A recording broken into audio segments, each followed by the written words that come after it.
Nung nag-aaral ako, nakailang course ako, hindi ko talaga alam kung ano yung gusto ko.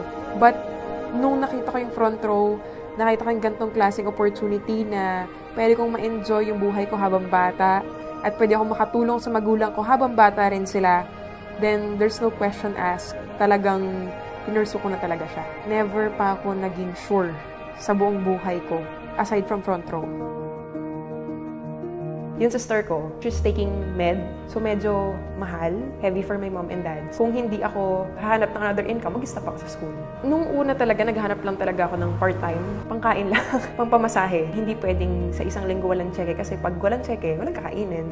After 1 month na nag-join ako sa front row, lahat ng uplines namin, lahat nawala. Ang nalalapitan ko lang noon sila Sir Sam tsaka sila Direk. So, I need to stand on my own na i-build yung team namin. Kaya, nung nag-start ako, parang medyo struggle kasi may mga napasali akong tao na mas mahirap pa yung sitwasyon sa akin. And the only thing na nagbibigay sa kanila ng pag-asa is yung front row talaga, na aahon yung buhay nila. Nung first time narinig ng parents ko na nag-join ako sa front row, hindi sila ganun ka-okay. Parang kung yan ang gusto mo, basta wag mong pabayaan yung pag-aaral mo. Ngayon, dumating yung time na, syempre sa front row, kung gusto mo talaga din kumita ng maganda at makatulong sa maraming tao, kailangan mo talagang mag-spend ng time. So, dun sila nagsabi na talagang totoo, seryoso ka ba talaga na yan yung gagawin mong career? Yung turning point na naging okay sila. Siguro nakita nila na gusto ko talaga yung ginagawa ko. I have a purpose. Nakakatulong ako sa mga ibang kasama ko, sa maraming tao. I get to take care of everything. Hindi na sila naglalabas ng pera kahit gusto nila maglabas.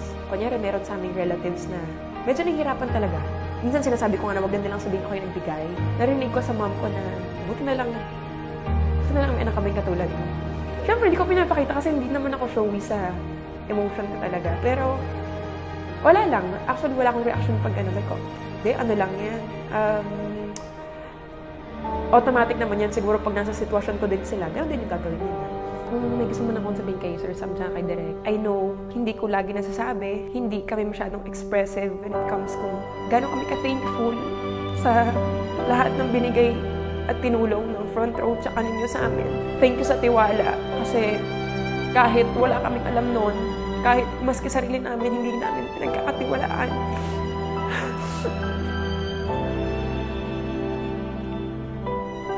Kayo po yung nagtiwala sa amin, kayo po yung unang nagtiwala sa amin na kaya namin marating yung narating namin ngayon. And thank you sa mag-correct sa amin lagi. We know we're still in a work in progress and pag-iigihan pa po namin and we're gonna pay it forward. Lahat po ng binigay niyo sa aming tulong, lahat ng tinuro niyo sa amin, we'll give it back 10 times fold. Thank you so much, Direk RS and Sir Sam. I am Tin Calindas, and I am Front Row.